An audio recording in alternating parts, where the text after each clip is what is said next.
పచ్చని చెట్లతో ప్రకృతి ఎంతో అందంగా ఉండేది. అది ఎలాగంటే భూమా తల్లి పచ్చని పట్టు చలువలు కట్టినదా అన్నట్టుగా అనిపించేది చూచేవారికి.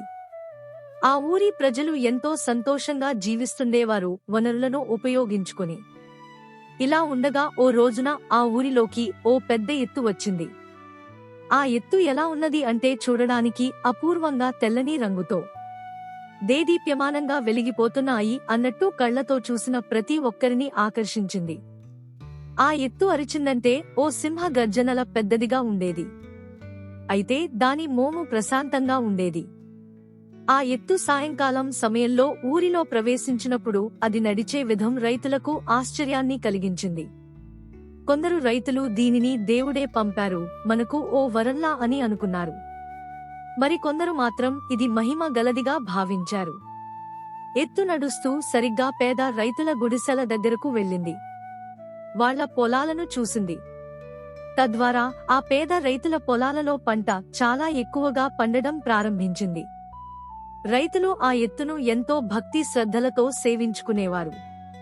పంటలను సాగు చేసే పనిలో ఎంత కష్టపడుతుందో తమకు చేదోడువాదోడుగా ఉండడం ఆ పేద రైతులకు ఎంతో ఆనందాన్ని కలిగించింది. ఆ ఎద్దు పేద రైతుల జీవితాలను మార్చివేసింది. పంటల ఉత్పత్తి వెలుగుపడి వాళ్ల జీవితంలో వెలుగు తీసుకువచ్చింది. పేద రైతులు దేవుడు పంపిన దివ్యమైన వరముగా అనుకున్నారు. అయితే ఆ ఊరి భూస్వాములు తమ స్వార్థంతో ఎత్తుతో అధికంగా పనులు చేయించడానికి ప్రయత్నించారు.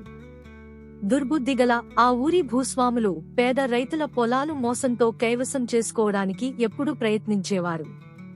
అందువలన ఎద్దుని స్వాధీనంలోకి తెచ్చుకోవాలని ఎత్తుగడలు పడ్డారు. వాళ్ల చెత్త ఆలోచనలతో కూడిన అహంకారంతో తమ అవసరాలను తీర్చుకోవాలని ప్రయత్నించినప్పుడు ఆ ఎద్దు ఒక్కసారిగా గ్రామాన్ని వదిలి వెళ్లిపోయింది.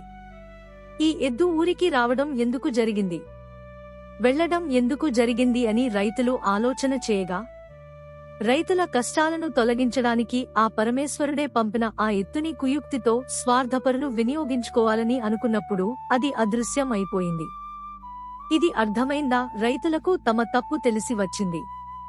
ఇక నా ఎప్పుడూ స్వార్థంతో ఆలోచించక, పరుల సొమ్ముని ఆశించక, అందరూ కలిసిమెలిసి కష్ట సుఖాలను పంచుకుని నైతిక విలువలను కాపాడుకోవడం ఆవశ్యకం అని తెలుసుకున్నారు.